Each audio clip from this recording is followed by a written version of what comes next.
L'erreur est le premier des vices du consentement.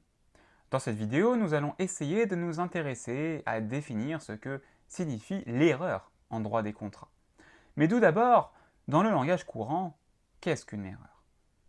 Dans le langage courant, l'erreur, c'est de prendre pour vrai ce qui est faux. Par exemple, quand on est supporter de l'OM, de l'Olympique de Marseille, on pense que l'OM est le meilleur club, alors qu'en réalité, tout le monde sait que c'est faux. L'erreur, c'est aussi de prendre pour faux ce qui est vrai. On pensait que l'on n'avait pas cours tel jour, alors qu'en réalité, on avait bien cours. On s'est trompé. On a donc commis une erreur. Nous avons donc vu ce qu'était l'erreur au sens commun. Mais nous, ce qui nous intéresse dans cette vidéo, c'est véritablement fondamentalement de savoir ce qu'est l'erreur d'un point de vue juridique, et plus particulièrement en droit des contrats. En droit des contrats, l'erreur, c'est une fausse représentation de l'objet du contrat ou de la personne du contractant. Tout simplement, on se fait une mauvaise représentation du contrat ou de notre co-contractant.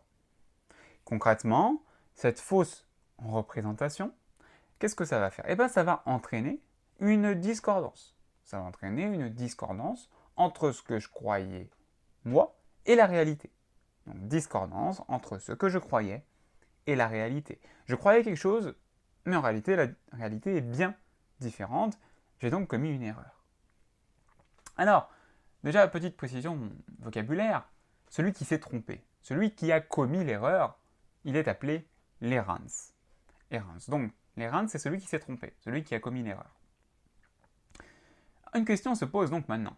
Est-ce que le droit français, le droit des contrats, sanctionne tous les types d'erreurs?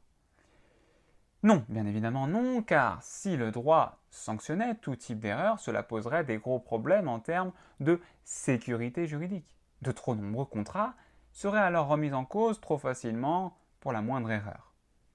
Seuls donc certains types d'erreurs peuvent entraîner la nullité du contrat, et pour l'essentiel, il s'agit de trois types d'erreurs. Tout d'abord, l'erreur obstacle. Ensuite, l'erreur sur les qualités essentielles de la prestation. Et enfin, l'erreur sur la personne. Il faut aussi parfois mentionner que l'erreur sur les motifs peut parfois constituer une cause de nullité. Enfin, l'erreur sur la valeur n'est pas une cause de nullité. Mais nous allons revenir sur chacune de ces notions dans notre vidéo.